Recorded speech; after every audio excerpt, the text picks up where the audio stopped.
our viewers. This is the time to start the formal event, though it was really nice to talking to you until now. So very happy to be here with you in the Agnon House Festival for Far and Near.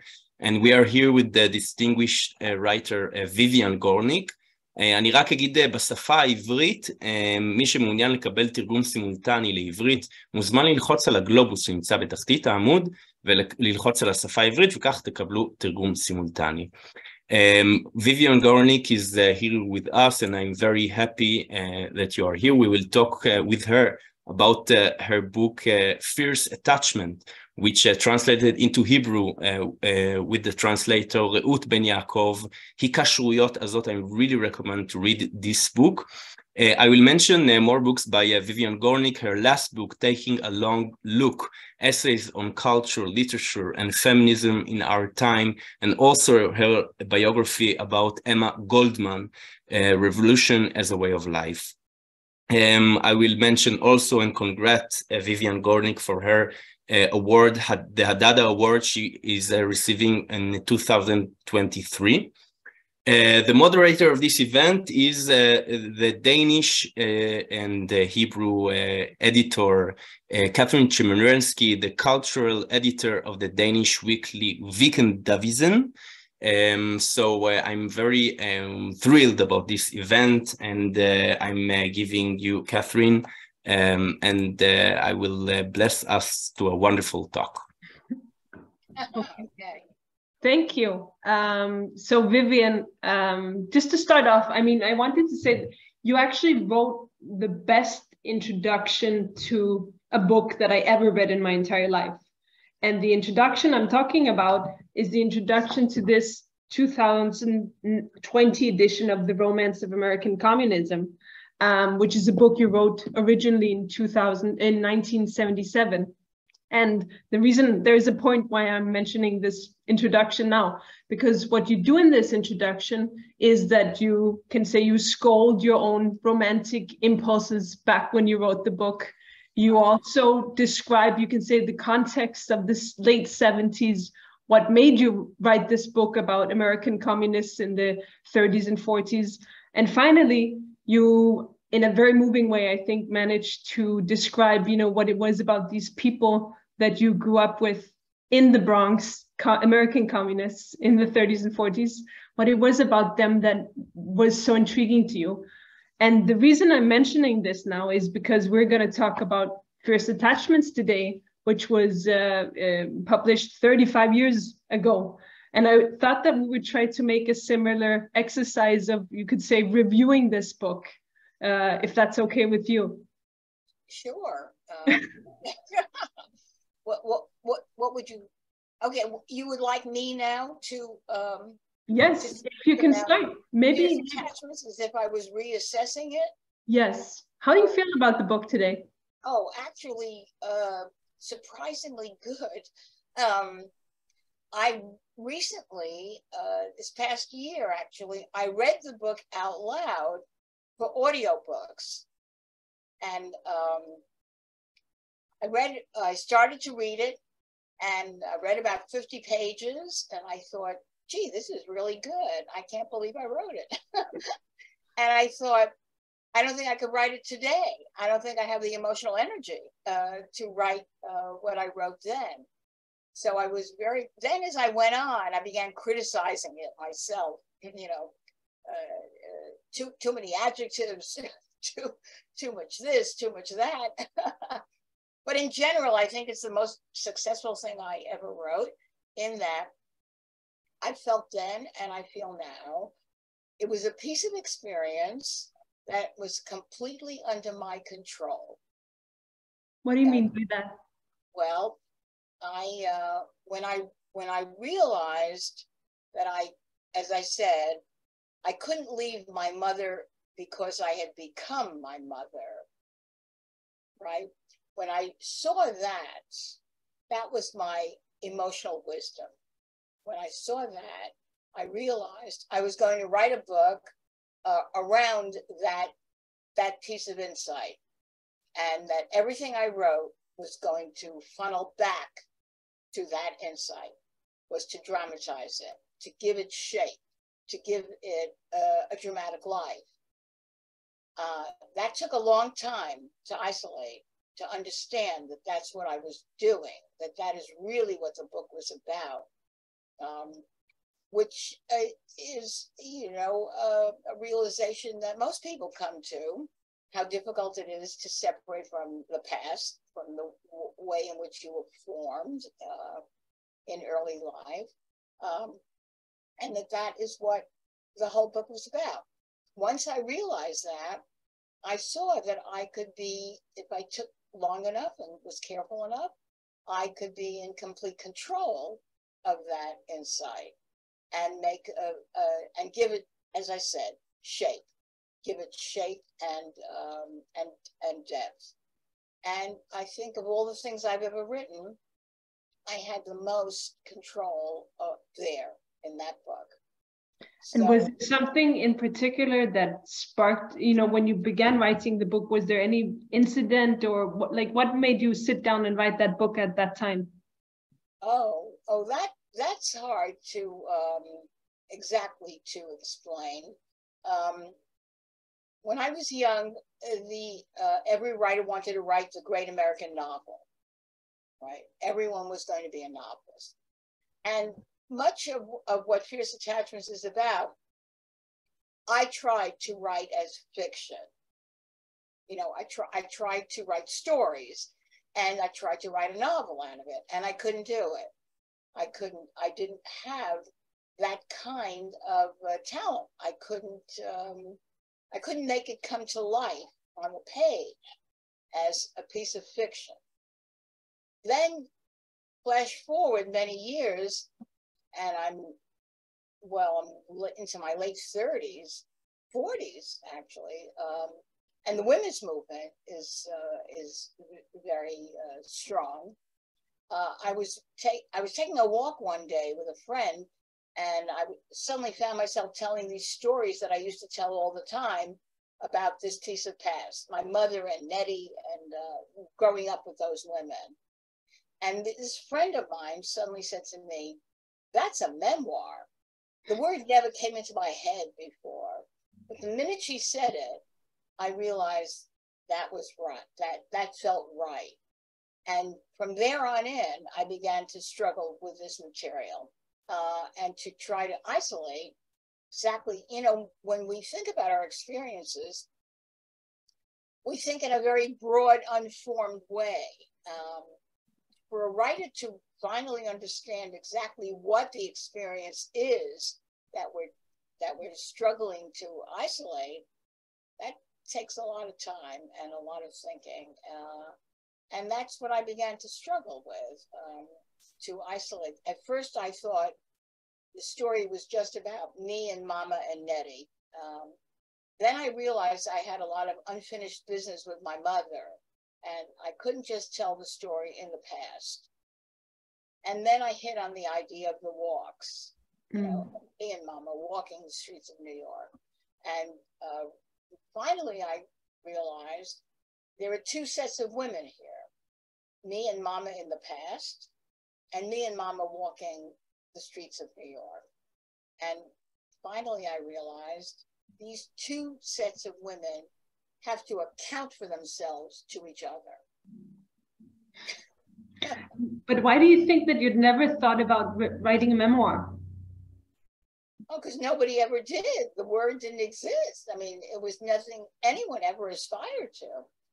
Memoir came out of a century of, from the Second World War on, testimony. It was after the war, after the Second World War, that they began this huge move towards everyone in the world testifying, beginning with the war and, you know, mostly the Holocaust. That was the first, because of the Holocaust and the recognition that it was only memoirs that were really telling the story in an effective way, that there was the experience was so off the scale of human experience that there was no way to fictionalize it, to dramatize it. So the impulse of half the world was just to tell the story of what happened. And from that time on, testimony of, and then the liberationist movements of the 70s, the gays and the blacks and the women, all these people were testifying. We were all saying to the world, we are not as you describe us. We are now going to tell you how we are, who we are and how we are. And that was nonfiction, that was memoir. And that move across the entire Western world had a huge influence on its change in literary genre. And the move towards writing memoir just gathered more and more steam as that went on. And here we are. Today, everybody wants to write a memoir, much more than write a novel. And that's how it all came about.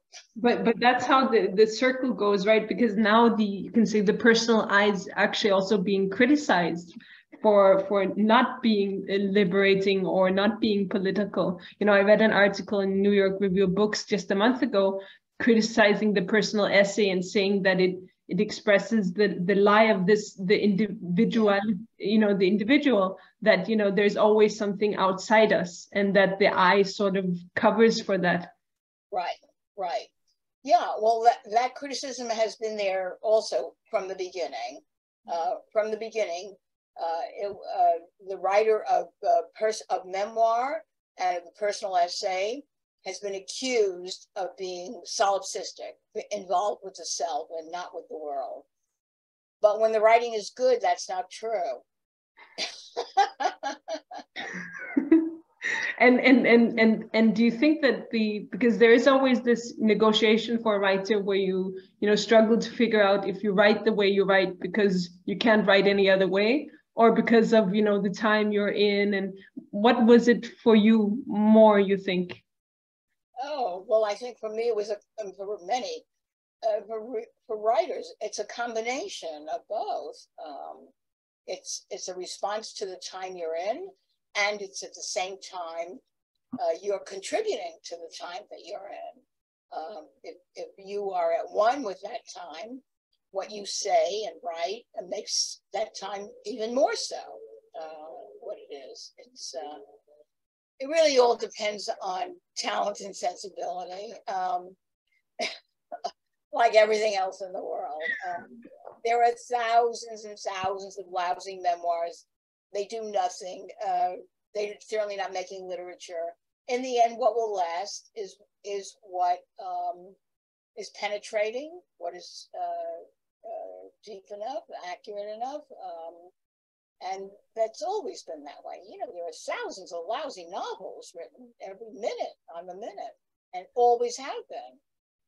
But nevertheless, enough good writers were also writing the novel. Now, enough good writers write a memoir that they have elevated the genre. They have, raised its cachet, raised its literary value in the world. I read the memoir several times, and the first time I think I read it, and what really stuck with me was you can say your relationship to your mother and the conversations you have both in the past and also on your walks. When I read it this time, what really struck me was it's also that the book is also a form of oral history, actually documenting, you could say, the kind of life that women in the tenements lived with each other. This very particular form of being stuck together without having chosen it. And I was wondering, growing up around those women, what did you learn about life and also womanhood, more specifically?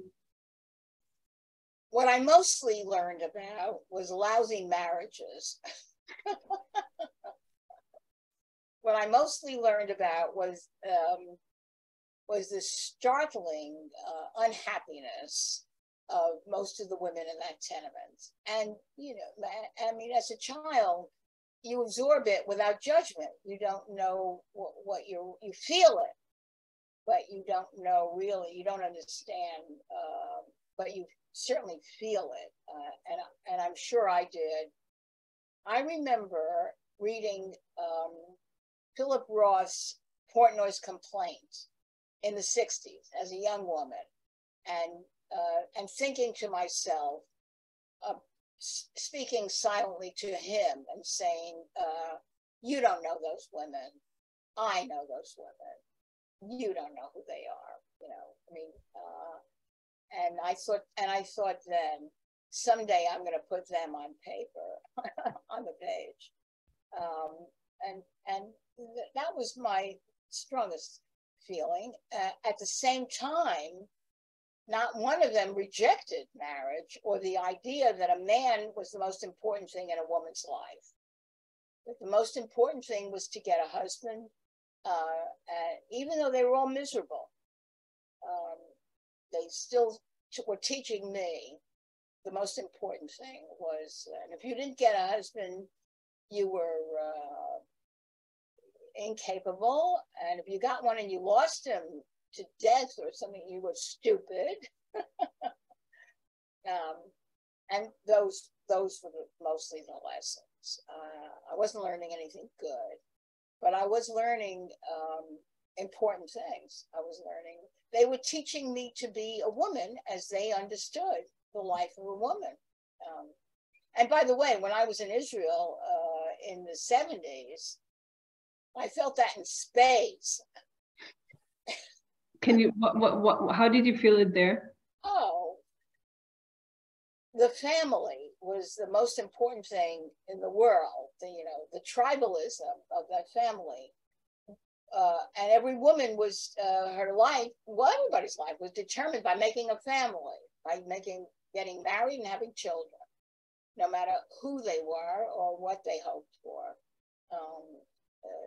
So it reminded me of how I was raised, but not how it was any longer in the United States. Yeah, because that's something we will return to. But I mean, there is this throughout the book, but also reading other books you wrote, there's this constant, I would say, it's not fear, but there's this constant awareness and alertness to the unlived life and the threat of the unlived life. And you can say there is this antithesis also that really, goes throughout all your work, which has to do with the serious life. And I wanted to ask you about this idea of the serious life and what that is. What that is. Don't I make it clear? The serious life is work and love in that order. The serious life is an attempt to feel purposeful, to have a purposeful life, and that it doesn't turn on being a wife and a mother. Just as being a husband and a father doesn't, no man's life turns on that. When I was really at the very beginning of feminism, I remember writing, every man in the world does or should want to be a husband and a father, but no one defines their lives by those, those relationships. And I wanted the same for women. I wanted women to see themselves first as purposeful workers in the world. And I mean, that love was not a profession, that loving was not an identity. And then you often quote Chekhov, and they may have made a slave out of me, but you need to squeeze it out drop by drop. So how did you engage in that process yourself of transforming your mindset? Well, as it turned out, writing became more and more central to my life, and then I just followed that, and everything else grouped around that. Once I, it was the women's movement, of course, in the 80s. I was married twice, both brief marriages. neither one of them in good faith. I didn't know what it meant. I didn't know what I was doing. I didn't know who I was while I was married. It allowed me to indulge in every neurotic weakness I ever had.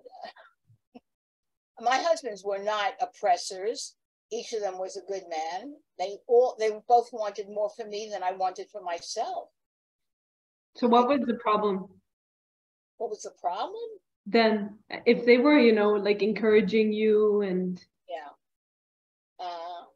yeah, what was the problem? How can I explain that? I didn't want to be married. I didn't really know it, you know. It took a lot of experience to discover that. I hated being called Mrs. I hated it. And I just didn't know what to do with myself. And we got more and more unhappy together. What else can I say? And every feminist I know had a similar experience. You know, either many women left many really good men because they discovered they couldn't become whatever they thought they could become while married. And this goes so deep. It's because no matter who we were, we absorbed the cultural identity of wife or husband. You know, that word wife became anathema to a lot of people. Lots of regrets followed. I mean, this was really being caught up in history. You know, lots of terrible mistakes were made. There were lots of regrets over moves, but it was a historic move. You know what I mean? All of a sudden, for women to be saying, I want to know who I am. I want to recognize myself. I want to have a life in which I feel I am experiencing myself, that I'm not in exile, an internal exile. That alone was a tremendous force, and it has had, you know, historic consequences. But it didn't give us happy lives, and it didn't give us liberated lives. It was just the announcement. That's all it mattered. That's all it amounted to. For most women, I'm just announcing to the world that I am not liberated, that I want to be. And then let the chips fall where they may. And they really fell. I mean, many lives were very, very difficult after that. Many. And what determined the outcome of these lives?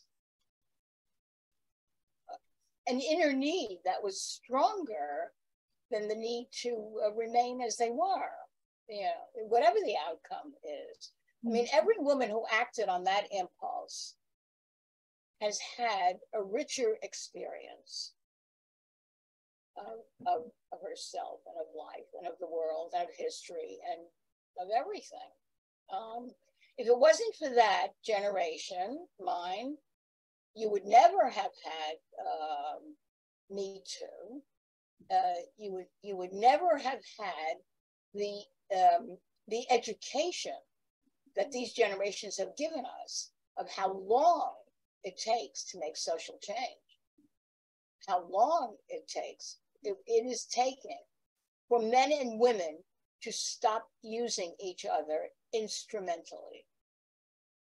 Yeah, because that's it. I want to backtrack a little bit, because I mean, when did you have these insights yourself? Because one thing is standing, you know, you have these incredible descriptions in several of your books of you know, being in your first marriage, and before you got married, it was very, you know, equal. And the moment you got married, you were suddenly standing in the kitchen trying to cook, and he would, like, you started doing this role playing, you could say, right? But before that, I mean, what made you what made you realize that you could live a serious life and what that might be? Well, what made me realize? Yeah. Nothing made me realize. The passage of time. In other words, my first marriage, I was in my 20s. My second, I was in my 30s. But I still felt as aimless.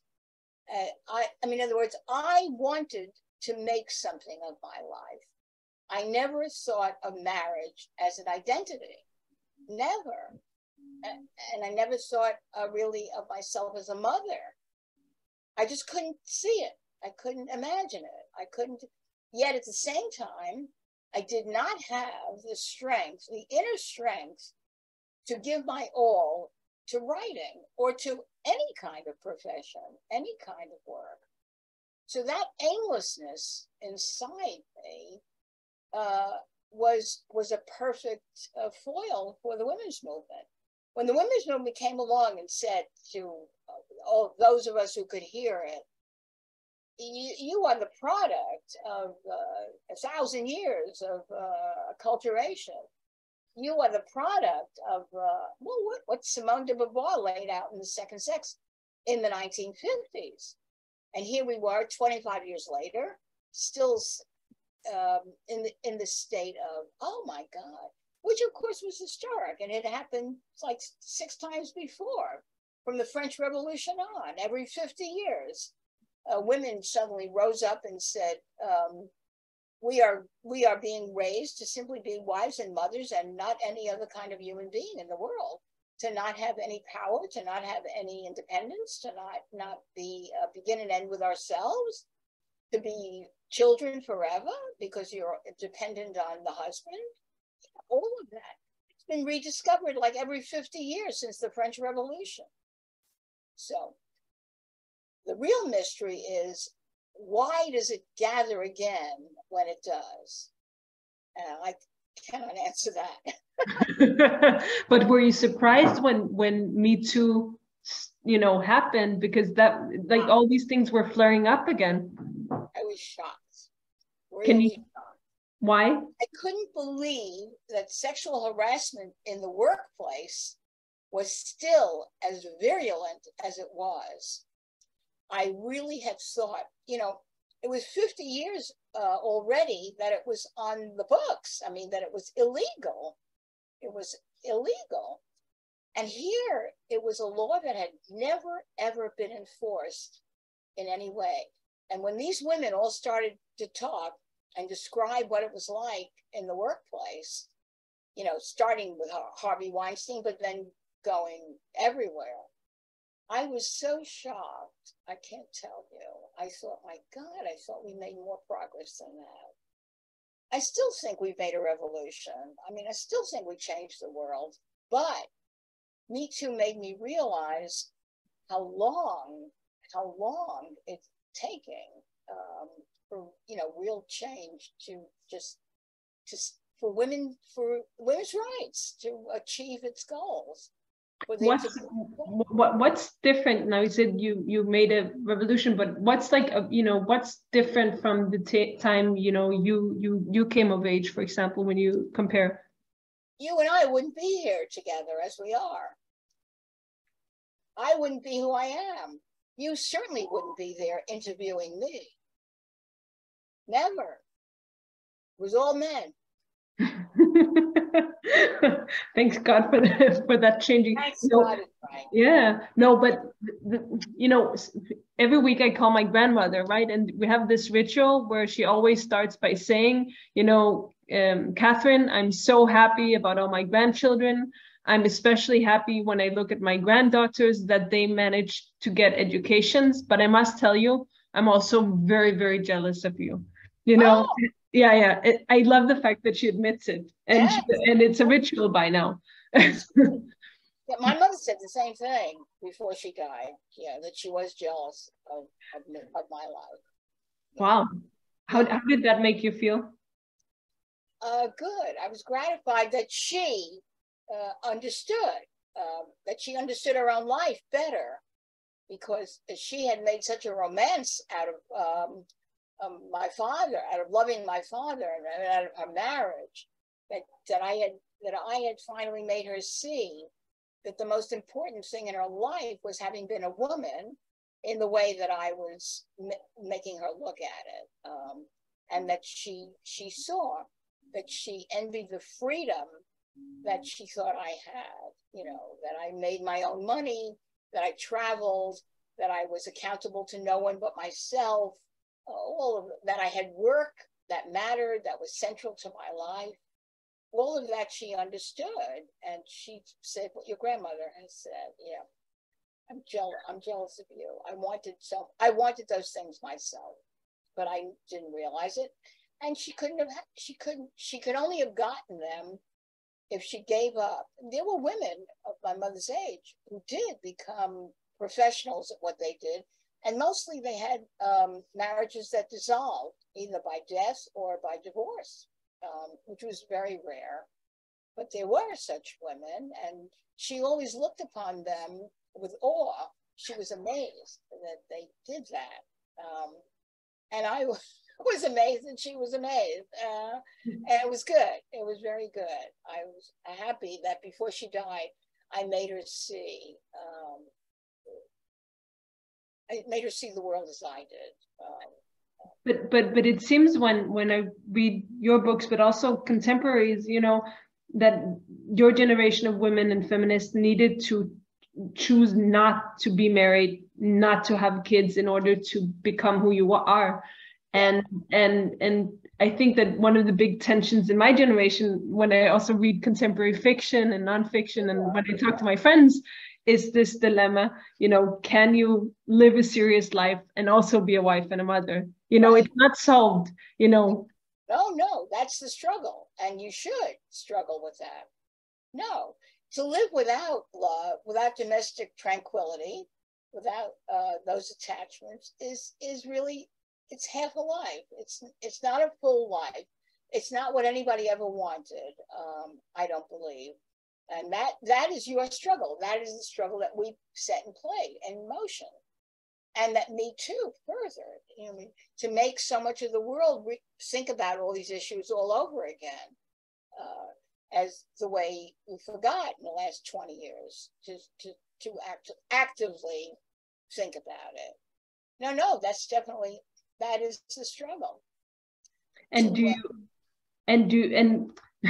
you mentioned before that one should work, and I've always been fascinated by your emphasis on work in your writing. You know, you also, in the introduction to the book about the American communists, you say that you compare them to other to artists and scientists who found a way of working that, you know, enabled them not only to live, but to express themselves. And there's something interesting about your devotedness to work, because when you think about your upbringing, you know, socialist, communist upbringing, you know, one would say, shouldn't you be a bit more, you know, critical of, you know, working and who do you work for? All right. That's true too. You can't have it all. You can't do it all. I mean, yes, indeed. The socialist dream let's see. The socialist dream looked upon work as exploitation, as slavery, as capitalist slavery, right? It's hard to look both upon work as capitalist slavery and a source of self-expression at the same time.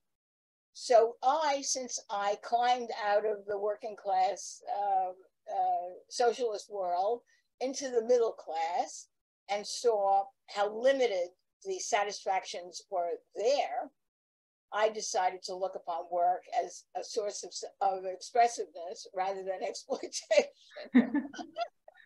But can you say more? Because I mean, you also mentioned it before, but I mean, you procrastination is a big topic of yours, you know, and the difficulty of doing, you know, of writing. And can you say something about the process of writing for you, and why is it so difficult for you, you think? It's the hardest thing in the world to think. The hardest. you can break stones more easily than sink. And for that, I mean, that is just a recognition of how complicated the human psyche is. There isn't a writer in the world who doesn't have a hard time working. But the satisfactions are so great. I mean, and one is so devoted to, you know, for myself and my own life, nothing makes me feel more alive than working, than writing. And I said years ago, and I would still say, there isn't an I love you in the world that counts for more. That's more important to me. And yet at the same time, it's an endless struggle.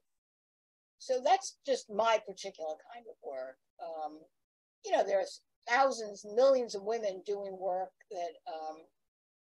that doesn't feel so existentially challenging as this. You know, I mean, you can be a doctor, a lawyer, an engineer, without all these psychological dramas, but not a writer. Not a writer.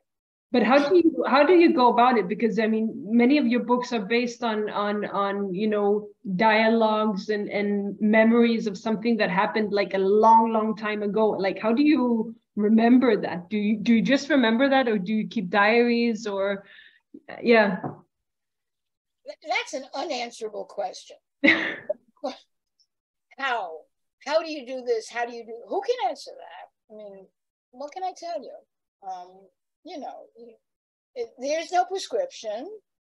Yes, there are things. I can read books that remind me of this, that, and the other. And on occasion, I have kept diaries. There are people who keep diaries all their lives, and they do use them to prod their memories. But how it actually happens, there's no answer.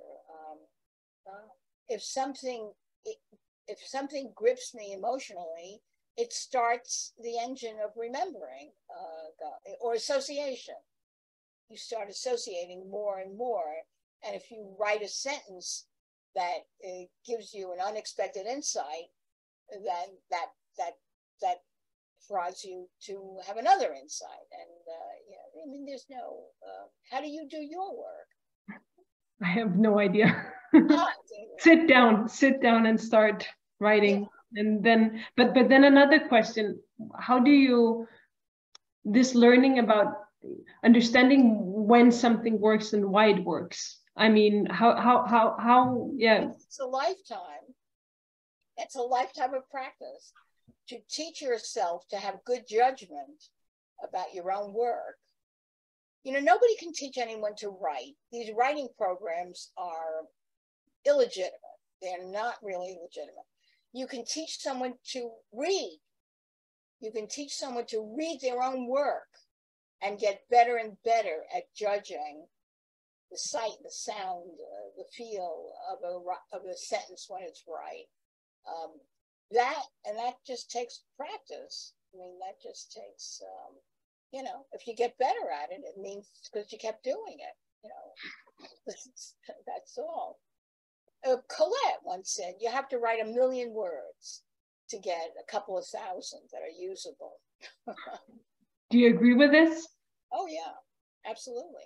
And what about, is there something that you haven't written about yet that you regret you haven't written about yet, or you want to write about? Oh, I want to write a great book. I want to write better than I have already. That's what I want. But also in topical terms, right? Because before this talk started, we briefly discussed your visit to Israel, for example, in the 70s. You know, are there, I would say, experiences of your life that you have so far failed to, you know, put into words in a proper way? Oh, well, yeah. I mean, everything that you write about is a further exploration of trying to get to the heart of some piece of experience that's eluding you, is the way I see it. I think every book that a writer writes is, you're trying to get deeper into what you think you know already. Best I can do. There's another thing I wanted to ask you about, and it goes back to the tenement, actually, because in these friendships there, because there is this element of the friendships or the relationships you depict in Fierce Attachments, where, you know, people weren't there because they were essentially friends. They were there because they were, you know, forced to live there. There was a contingency to that relationship, and it really made me think a lot about friendship and the way we perceive friendship, but also identity nowadays, where, you know, we aren't. I sometimes have the feeling that we are pushed together. You know, we have these expectations about friends that they're supposed to be, you know, like us, or we're supposed to reveal ourselves to them. And I know that you sometimes also wrote a little bit about friendship, but can you say something about how that changed with the years? The notion of friendship? The notion of friendship as a shared, as well, yeah, I think in view of the growing failure of the family, right, friendships began to replace the expectation. For those of us, and there are millions of us now, who live alone, you know, who for whom marriage didn't work or didn't have families, friendship became the great replacement, right? And friendship turns on, to a large degree, on shared sensibility. It turns on you being able to feel that you can talk your heart out to someone who receives what you are saying, someone who gives you back a sense that you have been, in an emotional sense, heard, that you've been heard, that you've been received, that you know, in other words, somehow or other the response on part of a friend is essentially to say, I know what you mean, right? You don't require that of a family member. You require that of a friend. See what I mean? Yeah. Yeah. I mean, there are friendships that mimic family life, like the friendships that people form because their children go to school together, or because they're neighbors, the way our life took place. But then, actually in Israel, I was very struck many years ago. I don't know what it's like now, but many years ago, I was very struck by the way in which people made friends when they were very young. And they had to do with the family or school or the army.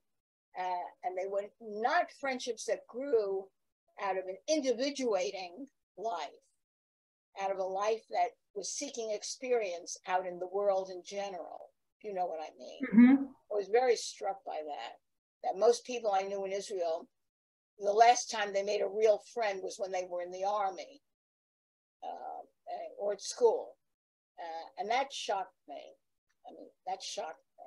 I don't know what it's like now. But because that's a different kind of friendship, right? And but I'm also, because you wrote this, I don't remember exactly which book it is, but you have written about this idea of friendship being something that brings out the best in you, and then, you know, as an opposition to an ideal of friendship being something that, you know, you reveal your bad sides to.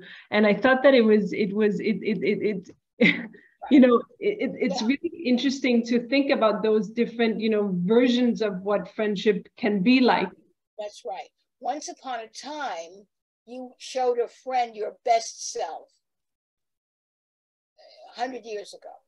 We live in the therapeutic culture. We live in the Freudian centuries. And in this world, we are prone to reveal our worst selves to each other. And that is a form of friendship. And that turns on shared experience. That turns on a world of shared experience where people are all wanting to do the same thing. And friendships are based on your ability to reveal yourself, to take more advantage of revealing your anxieties rather than your fantasies. Do you think that's better? Like, do you think it's better than the old ideal? I'm not sure. And it's a good question. I'm not sure at all which is better, but I am sure that whatever the ground rules are, whatever the needs of the culture are, that friendship turns on shared sensibility. Oh shit! Just a second. I'm so sorry.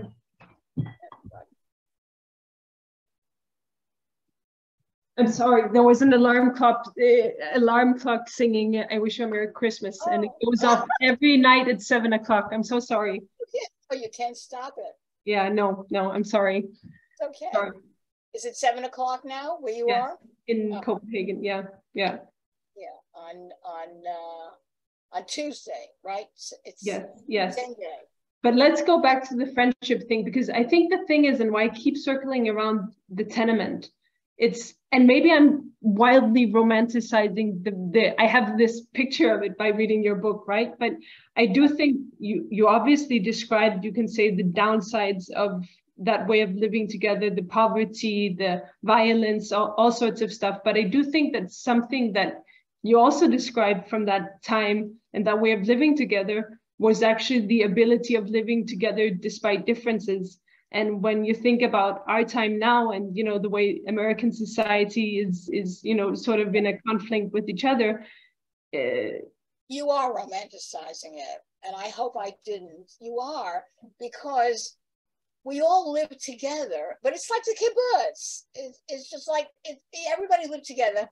So certain pains are alleviated. Gross loneliness is alleviated, is gone, when you all live together that way. On the other hand, there were many things that my mother could not say to the neighbors. Many, because they'd stare at her. There were many feelings she had, and that I, throughout my life, have had, where I would have a friend who was a comrade in politics, first as a child in socialist politics, and then feminist. But if there were problems or insights or feelings that I have that were, how do I say it, are particular to me, and I would tell them to a neighbor or another feminist or a comrade, and they'd stare at me, right? There are many things you can say to some people, and they just stare at you. They don't know what you're talking about. That's what I mean.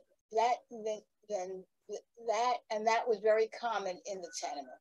As we grew up and became our own particular selves, I mean, I had many friends as a child on the street, in school, and I continued to know everybody on the street until I went to college, because all the other girls became secretaries and got married, and I went off to college.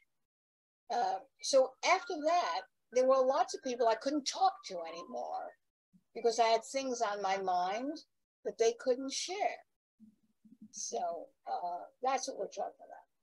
Believe me, to go on living in the tenement or to go on living in a community where people are drawn together for the largest, out of the largest circumstance rather than the narrow one, is not happy. is not having. And there are, in every kind of communal life, there are people suffering from not being able to feel themselves, not having a comrade to really reveal you, to be your deepest self. You know that, right? So it's a romance that just being living in a working class tenement altogether, or living on the kibbutz. When I was in Israel, I spent a fair amount of time on the kibbutzim. I remember going to eight of them in the course of my time there. And I found so many unhappy people, so many people who say, yes, but I can't speak my heart out to this one or that one.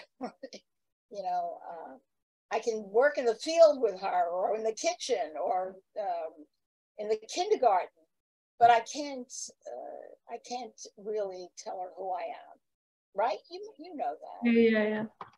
So do you think, if we look at fierce attachments, because now, you know, it's been translated to Hebrew 35 years after it came out. I mean, do you think that this revival that, you know, your books are experiencing these years, you know, the recirculation of your texts, how do you explain that yourself? Oh, Me Too. The Me Too movement revived feminism in the world. And Europe in particular, the Spanish-speaking countries, they love fierce attachments.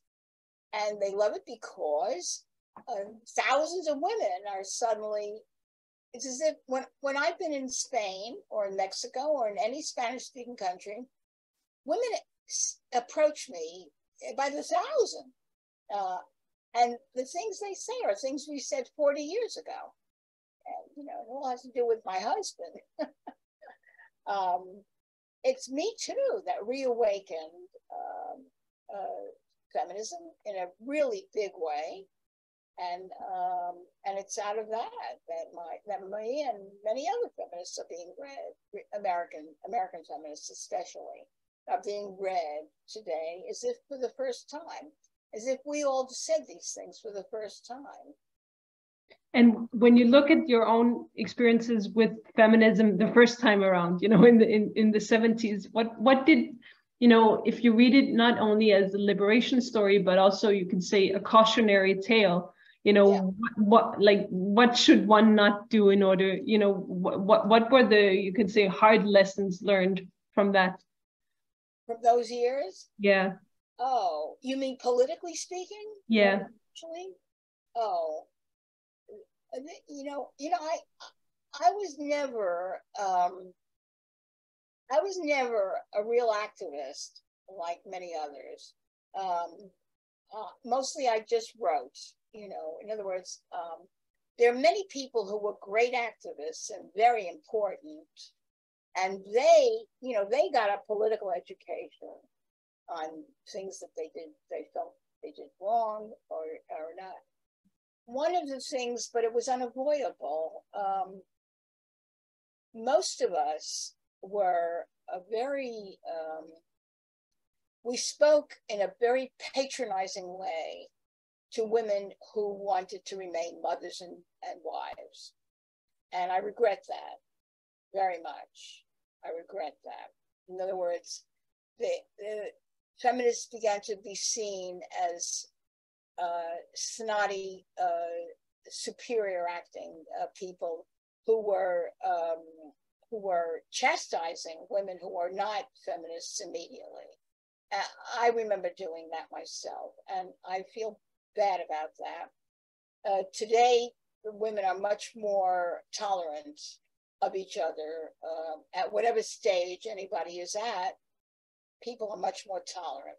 That took a lot of living before people understood that, you know, that's the better way to act. But you know, when a huge movement for social justice is put in motion, there's no controlling it. You know, just like now, forever. I mean, there are many women saying and doing things that, you know, you or I may not approve of today. Yeah, but you see it's a huge movement. It's out of control. It's all kinds of people are testifying, and each in their own way, and each for their own motives. It's a miracle. It's an absolute miracle when enough women are saying the same thing to bring about change. You know, so the great thing about my generation was the fantastic number of women that it actually attracted, that it was such a revelation of the way women were feeling about their lives, that whatever was done wrong, I can't fault it, because I know how mixed and uncontrollable such movements are, and it's the same now. I mean, there are a lot, you know. Well, I'm just repeating myself now. But do you think, because it seems as if those kind of move, you know, there is a movement, then there is a regression, and then things, you know, slowly move, you know, forward. But having no. Yeah. Yes, it's 2 steps forward and 1 step back, if you're lucky. If you're lucky. It turns out that women's rights, equality between men and women, culturally, socially, politically, equality is the most anxiety-provoking movement in the world, in life and history, even including racism. I think, and it's because also of all the intimacy. I mean, after all, you're sleeping with the enemy, right? I mean, we have brothers and fathers and husbands and lovers, and everything that we say is compromised by those relationships. So it's the hardest thing in the world to achieve equality. Listen, Vivian, we need to wrap up, but I just have one more question, because, you know, we spoke about this whole notion of the serious life, why you live a serious life, the implications of doing that and the cost of that. But I wanted you to just finally say, you know, why you spent a lifetime trying to live a serious life. Why was that more important to you than all the other, you know, things you could have done? Again, that's an unanswerable question. It just turns out that's how I was made. I mean, every woman who became a feminist, rather than many other different kinds of people, is driven. There was something about it. Once I saw the light, it just burned my ass. And I found myself unable. When I said, this is intolerable, I meant it. And so did every other feminist. This is unacceptable. So we're not accepting it. And that turned out to be a stronger influence than my desire for love or motherhood or any of the other things that were different from that. What can I tell you? I mean, what can I tell you? It just, and it still burns my ass. Thank you so much. I think, Asaf, it's time to move on, right? Yeah, I want to thank both of you for this wonderful dialogue. It was a pleasure to listen to you both, and I'm very happy, Vivian, you were here with us. I'm really expecting you to come to Israel and to come to Jerusalem, to the Agnon House. You are welcome. And it was really a lovely talk. I'm really happy. Thank you, Kathrine, also. Thank you. I really enjoyed talking with you. You too. Sorry about the Christmas alarm. No, it was part of the fun. Part of the fun. Right, exactly. Yeah. Okay. So thank you a lot, and goodbye. And we are about to continue our festival with another event and another writer. So thank you all. And in 15 minutes,